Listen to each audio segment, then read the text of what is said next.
Bonjour à tous, bienvenue à ce webinaire organisé dans le cadre du Salon Go de la création reprise d'entreprise. Nous allons aborder un sujet essentiel pour les créateurs d'entreprise, la protection sociale du dirigeant.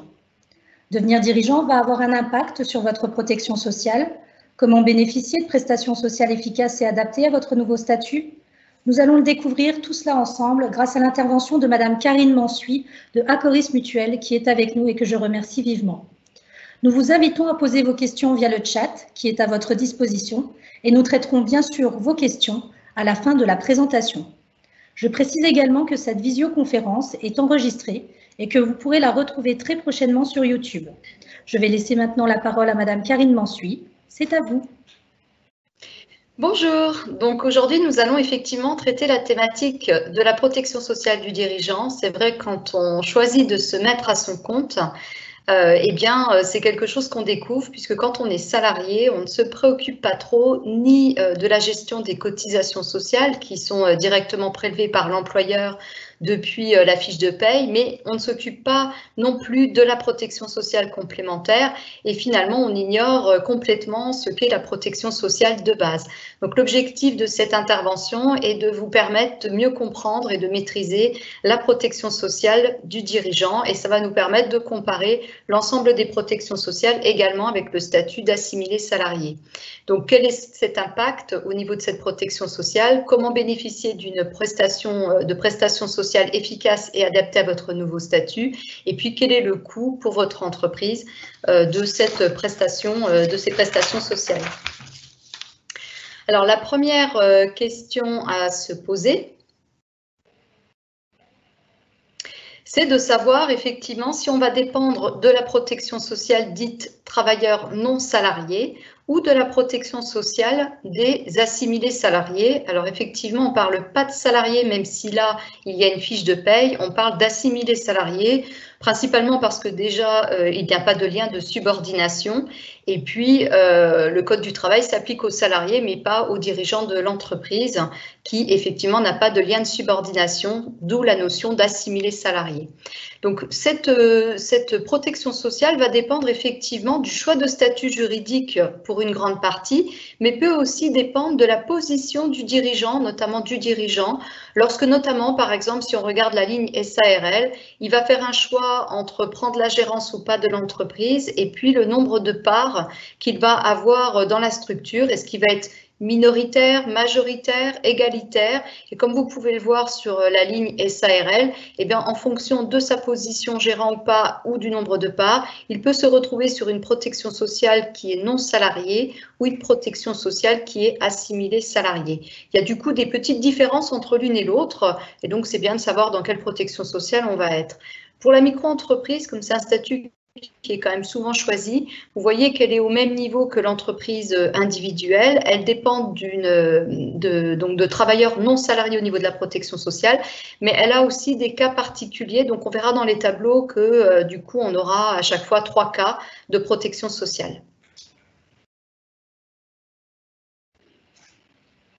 La slide suivante, du coup.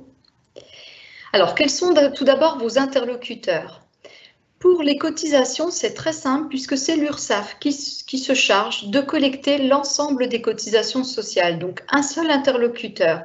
Pour autant, il y a plusieurs sites internet, c'est vrai, mais c'est le seul interlocuteur des cotisations sociales et c'est lui qui ensuite dote financièrement les organismes sociaux pour pouvoir verser les prestations sociales. Pour les prestations, vous allez vous retrouver, quel que soit le choix de votre statut juridique, avec 3 interlocuteurs.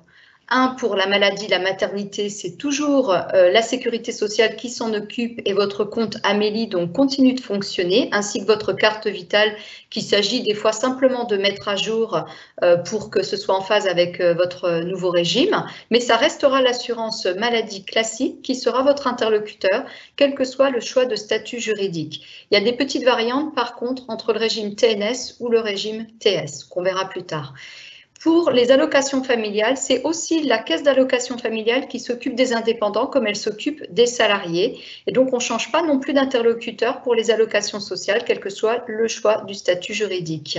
Et là, pour le coup, ce sont exactement les mêmes prestations, qu'on soit salarié ou qu'on soit travailleur indépendant, aucune différence. Et puis la retraite, vous pouvez retrouver tous vos droits sur l'assurance-retraite.fr. Alors tous vos droits France, puisque effectivement, si vous avez travaillé au Luxembourg ou en Allemagne, ça ne sera pas regroupé sur le site de l'assurance-retraite.fr. Mais si vous êtes à la fois salarié, travailleur indépendant, fonctionnaire, vous allez retrouver l'ensemble de vos droits sur l'assurance-retraite.fr. La retraite, ça se constitue de deux choses, d'une retraite de base et d'une retraite complémentaire. La retraite de base, c'est la retraite dite en trimestre. Cette retraite en trimestre, elle est équivalente si je suis travailleur indépendant ou si je suis salarié. Donc la bonne nouvelle, c'est que si je deviens travailleur non salarié en choisissant le régime micro, la SARL majoritaire, le URL, l'entreprise individuelle classique, je vais poursuivre mes cotisations de retraite de base au même endroit pour finalement la même constitution de retraite à la fin. Par contre, les retraites complémentaires sont les retraites qui sont appelées par points. Quand je suis salarié du privé, c'est ce qu'on appelle le point ARCO. Et si j'ai été cadre, il y a également eu le point AGIRC. Quand je suis travailleur indépendant, je vais donc cesser les versements ARCO-AGIRC et je vais démarrer une nouvelle retraite complémentaire par points dans la caisse pour les indépendants. Donc on continue bien de cotiser dans les deux systèmes, retraite de base, retraite complémentaire, mais la retraite complémentaire par points est différente de celle des salariés. Donc c'est deux retraites différentes. On peut passer à la suite. Donc la carte vitale, comme je vous le disais, on la conserve. Par contre, attention, la mise à jour est nécessaire, est obligatoire, notamment quand on passe travailleur non salarié. Effectivement, ça génère un changement, notamment dans les droits sociaux de remboursement maladie. Et si la carte vitale n'est pas mise à jour, elle va être simplement annulée par la sécurité sociale et vous serez obligé de faire une nouvelle demande de carte vitale. Donc pour éviter ça, à l'immatriculation et dès que vous recevez les premiers courriers qui indiquent que vous êtes immatriculé, il faut aller faire dans une pharmacie ou tout point qui a une mise à jour possible de sa carte vitale, les sécurités sociales notamment, la mise à jour de votre carte pour la conserver et pouvoir continuer de l'utiliser simplement. Alors, sur les remboursements, il ne faut pas oublier qu'ici, il y a un régime spécifique qui est le régime local Alsace-Moselle. Il faut savoir que ce régime local Alsace-Moselle, finalement, n'est un régime qui n'est que pour les salariés du privé. Tous les autres en activité en Moselle, fonctionnaires, étudiants, agriculteurs ou travailleurs indépendants, ne peuvent pas être au régime local Alsace-Moselle, ils sont donc au régime général. C'est le régime général que vous avez qui est indiqué en bleu dans le tableau et vous voyez qu'il y a une baisse quand même importante dans les remboursements, ce qui va nécessiter une mise à niveau de votre complémentaire santé et puis surtout on pourra sans doute optimiser la complémentaire santé. Donc chaque cas est différent, là il faut refaire le point pour voir ce qui est le plus favorable pour vous en termes de garantie et de coûts, mais aussi fiscalement.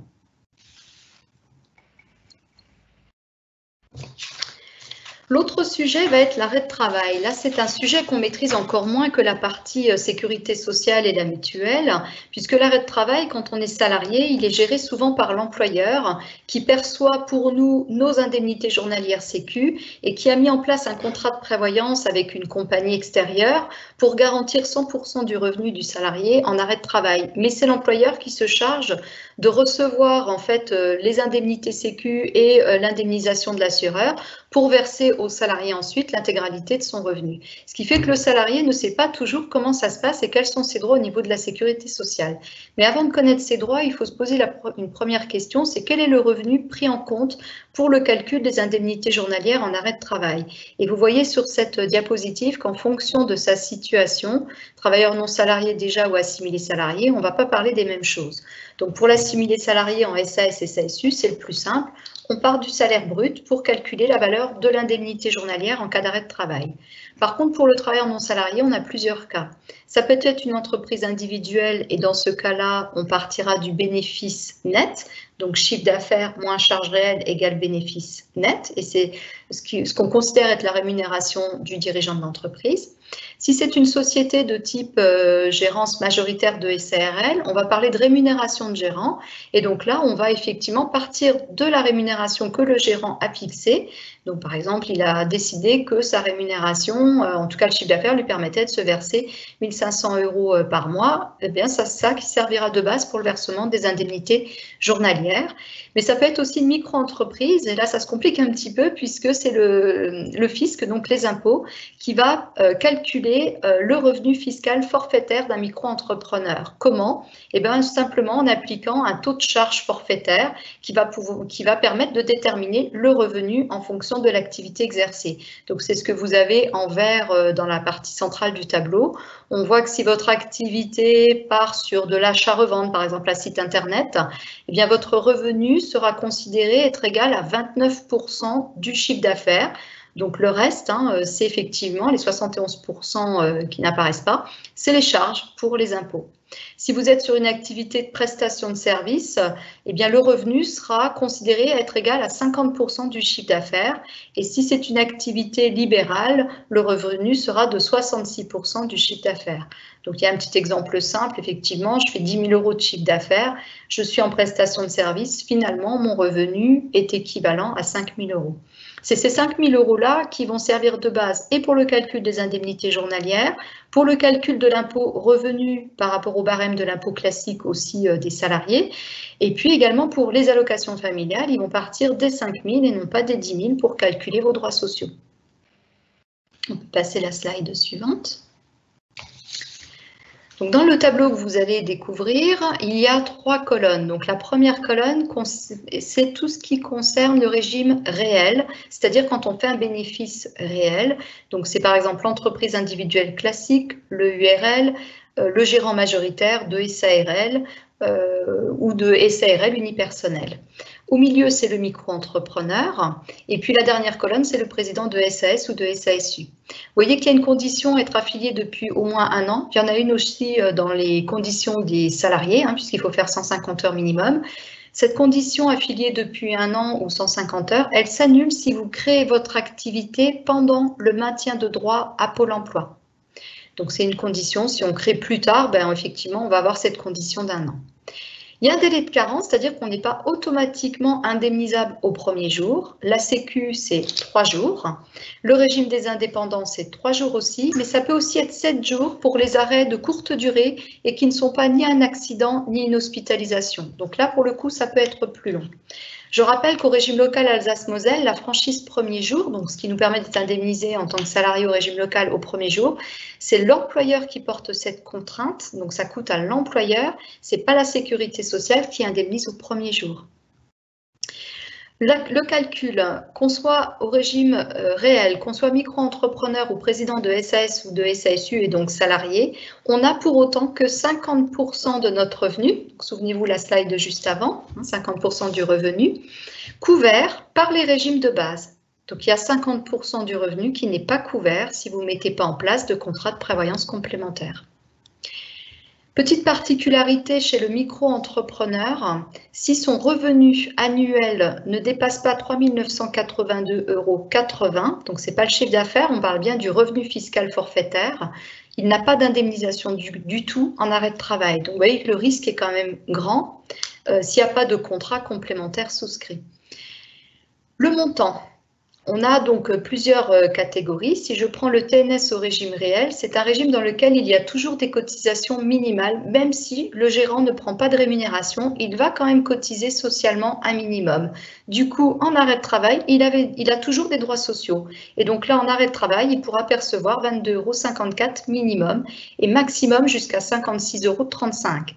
56,35 €, c'est 50% du revenu de quelqu'un. Ce n'est pas 100% de son revenu, même si ça paraît déjà une bonne somme par jour. Le micro-entrepreneur donc démarre à 0 s'il n'a pas de chiffre d'affaires suffisant pour obtenir les 3 982,80 € de revenus. Et à partir de ce montant-là, démarre à 5,46 € par jour et jusqu'à maxi, comme le régime des indépendants, 56,35 €. Et le président de SAS et SASU, s'il ne se fait pas de fiche de paye, il a aussi 0 en arrêt de travail d'indemnisation par la Sécu, puisqu'il n'y a pas de salaire. Et au maximum, il peut percevoir que jusqu'à 45,55 €, ce qui représente aussi 50% au mieux du revenu du président de SAS et SASU. Et en invalidité ou en cas de décès, est-ce que votre famille est protégée? Bien oui, mais toujours pas complètement, surtout pour l'invalidité. une invalidité totale et définitive d'exercer toute activité professionnelle, donc c'est quand même quelque chose qui est grave. Pour autant, les régimes de base ne vont pas indemniser 100% du dernier revenu, mais seulement 50% du revenu, avec un plafond en plus de 20 568 €. Donc on n'est à nouveau pas couvert complètement, ce qui fait que le contrat de prévoyance supplémentaire doit bien prévoir un temps de couverture incapacité et un temps de couverture en cas d'invalidité. En cas de décès, par contre, il y a des couvertures qui peuvent être quand même très fortes, comme vous pouvez le voir sur le travailleur non salarié, puisqu'il y a plus de 8 000 € de versés aux proches quand un travailleur non salarié vient à décéder.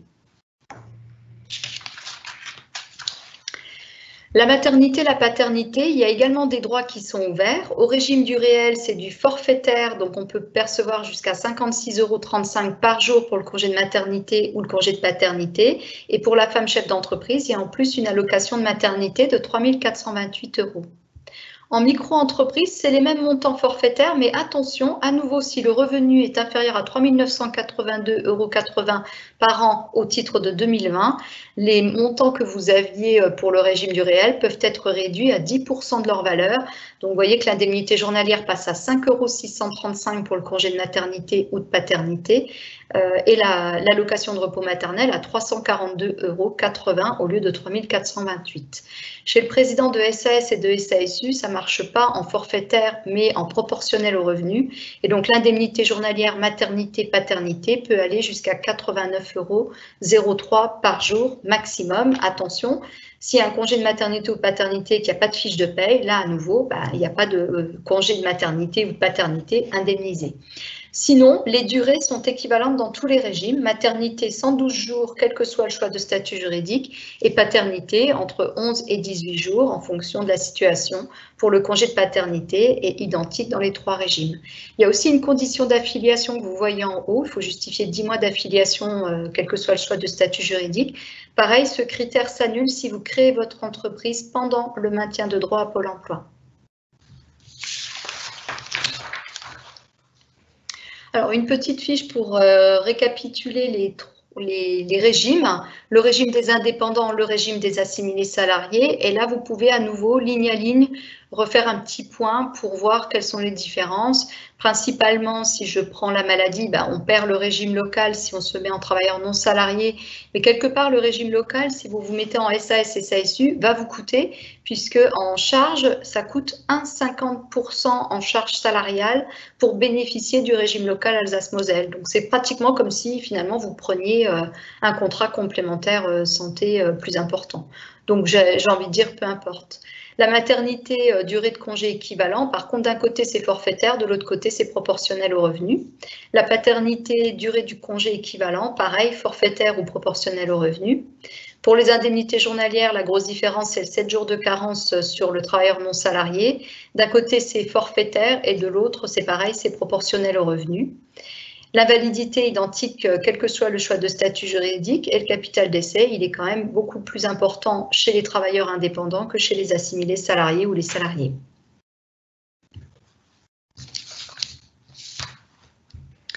Maintenant, on va parler un petit peu de cotisation, parce qu'effectivement, pour avoir droit à ces prestations sociales, oui, il faut cotiser. Si je suis au régime du réel, donc deux cas de cotisation, soit sur la rémunération nette du dirigeant ou sur le bénéfice. Donc la rémunération nette, c'est net de charge ou sur le bénéfice. Le taux moyen, c'est à peu près 45% de charges sociales, mais avec l'ACRE, ça peut quand même amener à diminuer fortement le taux, puisque effectivement, on va passer plutôt de l'ordre de 18% de charges au lieu de 45% la première année. On cotise à l'URSSAF, donc là vous voyez le site qui s'affiche, net-entreprise.fr. Et puis les dividendes peuvent être soumis en partie aussi aux cotisations sociales, mais du coup apportent des droits sociaux puisque ce sont bien des cotisations sociales sur dividendes. Pour le micro-entrepreneur, là on va directement cotiser sur le chiffre d'affaires encaissé. On peut aussi avoir le droit à l'ACRE, mais attention, là c'est sous condition. Ce sera aussi un ACRE sur 12 mois, donc qui permet une minoration du taux de cotisation de 50%, donc on ne paye que la moitié du taux pendant un an.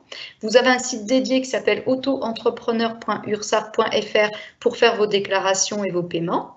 Et puis les dividendes, là, vous n'êtes pas concernés. Et puis l'assimilé salarié, donc il va cotiser sur sa rémunération brute comme un salarié.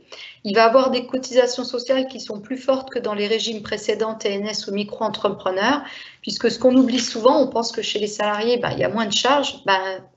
Non, puisqu'en fait, il y a les charges patronales qui s'ajoutent aux charges salariales.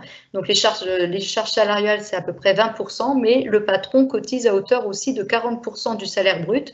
Donc les deux réunis, ça fait plus de 60% de charges sociales sur une rémunération brute en plus, donc sans avoir déduit quoi que ce soit. Donc ça représente un poids social quand même assez important, à même rémunération si on prenait la catégorie du premier tableau, le TNS en classique au régime réel, ou l'assimilé salarié à même rémunération. Effectivement, l'assimilé salarié cotisera beaucoup plus que le travailleur non salarié. Il cotise sur ursaf.fr, alors c'est souvent l'expert comptable qui s'en charge.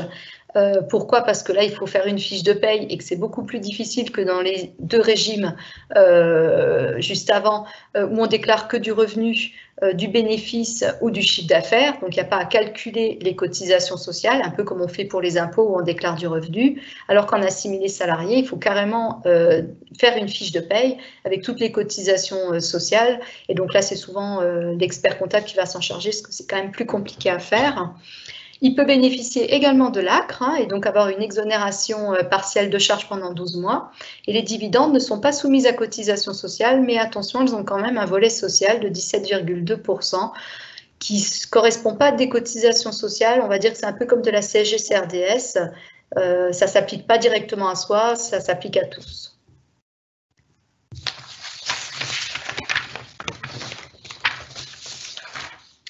Donc voilà, vous l'avez compris, les régimes de base font une partie du travail, mais pour vous protéger, vous devez faire ce que les employeurs faisaient avant pour les salariés, c'est-à-dire mettre en place une protection sociale complémentaire. Donc du coup, comment on fait tout ça ?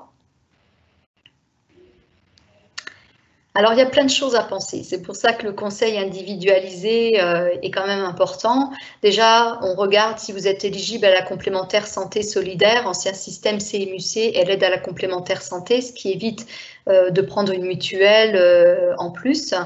Il y a aussi la réforme du 100% santé qui permet de ne pas forcément prendre d'options trop importantes si on n'a pas les moyens, mais de garantir au moins le dentaire et l'optique à 100%. Excusez-moi.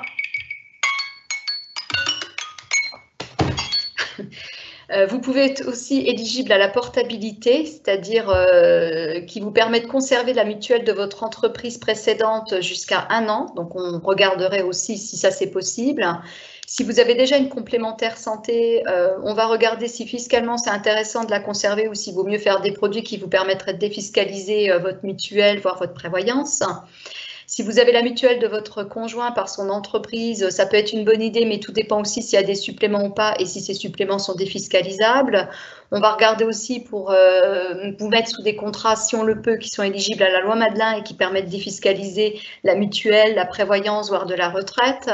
Si vous êtes en SAS ou SASU, on peut vous protéger comme quand vous étiez salarié, mettre en place des contrats collectifs. Donc là, ça sera toujours plus intéressant que d'avoir une garantie individuelle. Si vous avez des salariés, on va aussi vous donner les obligations que vous avez envers vos salariés, puisque là, il y a de la protection sociale aussi à mettre en place. Et puis pour la retraite, il faut aussi se poser des questions avant d'être le jour de la retraite, parce que c'est sans doute trop tard pour préparer sa retraite. Voilà, écoutez, j'ai terminé l'intervention et je vous propose qu'on regarde s'il y a eu des questions et qu'on réponde aux questions. Donc Carole, je ne sais pas si tu as eu des questions.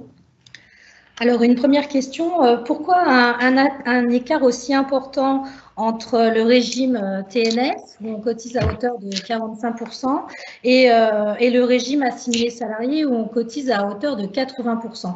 Donc, 80%.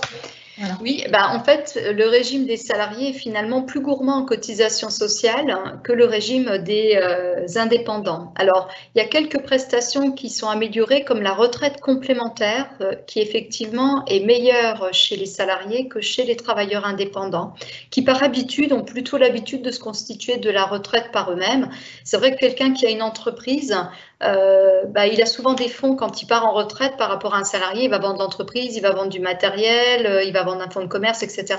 Et donc, il part aussi avec un pécule, ce que le salarié n'a pas. Et donc, ils ont des régimes de retraite complémentaires, notamment l'Agir Carco, la retraite par points, qui sont plus importantes et qui demandent un effort aussi de cotisation plus important.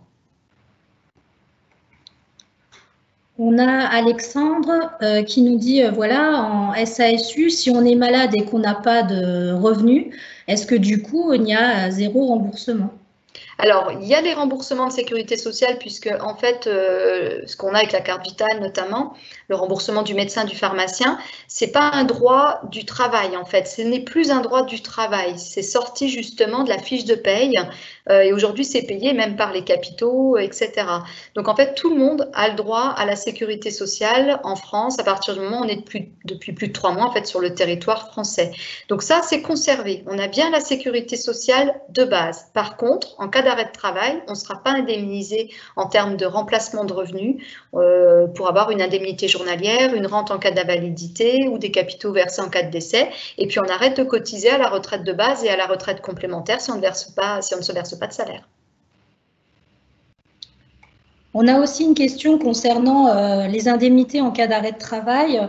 Est-ce qu'il faut avoir fait un revenu minimum pour pouvoir bénéficier de ces fameuses indemnisations?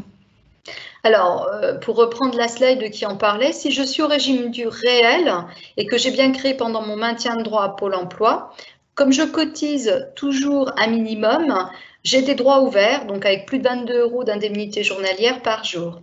Si je suis en micro et que mon revenu ne m'a pas permis d'obtenir suffisamment de droits, je peux effectivement ne pas avoir du tout d'indemnité journalière par mon régime de base. Et si je suis en SAS et SASU et que je ne me verse pas de salaire, je n'ai pas non plus d'indemnité journalière, ni d'ailleurs de rente en cas d'invalidité, si je suis en arrêt de travail. D'où l'importance de la protection sociale complémentaire faite avec une compagnie extérieure. On a aussi une personne qui nous demande pour des activités de courtage en prêt immobilier, est-ce qu'elles sont considérées comme des activités de prestation de service? Là, je pense que peut-être que la personne envisage peut-être une micro-entreprise. C'est peut-être pour ça que la question est posée de cette façon-là. Alors là, je préférerais la revoir. Je ne suis pas sûre de la réponse pour le courtage. Il y a des activités comme par exemple l'agent immobilier qui ne peut pas être exercé en micro-entreprise.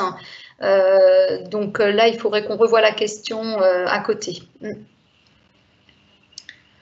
Alexandre, de nouveau, nous dit donc il doit être intéressant de prendre des assurances complémentaires, des mutuelles qui nous couvrent aussi en cas sûrement de perte de chiffre d'affaires et en cas également de maladie. Est-ce qu'il y a donc des spécificités? Oui, alors c'est vrai que alors sur la micro-entreprise, on ne peut jamais faire de contrat en défiscalisation puisque c'est un régime forfaitaire, donc en soi, on ne peut jamais rien déduire réellement en fait. Par contre, sur les autres systèmes, il y a plein de garanties qui existent et qui permettent en plus d'avoir de la déduction fiscale au niveau revenu. Bien sûr, tout ça n'est intéressant que si on est imposable en termes de revenus. Sinon, il n'y a pas d'intérêt de faire des contrats en défiscalisation. Mais après, oui, on peut, tout est quasiment assurable en fait.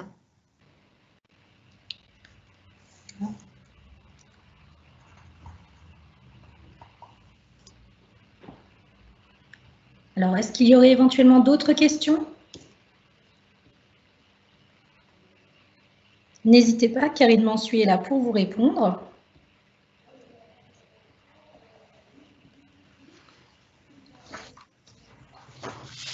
Voilà, je pense qu'on peut afficher les coordonnées, donner les indications de rencontre.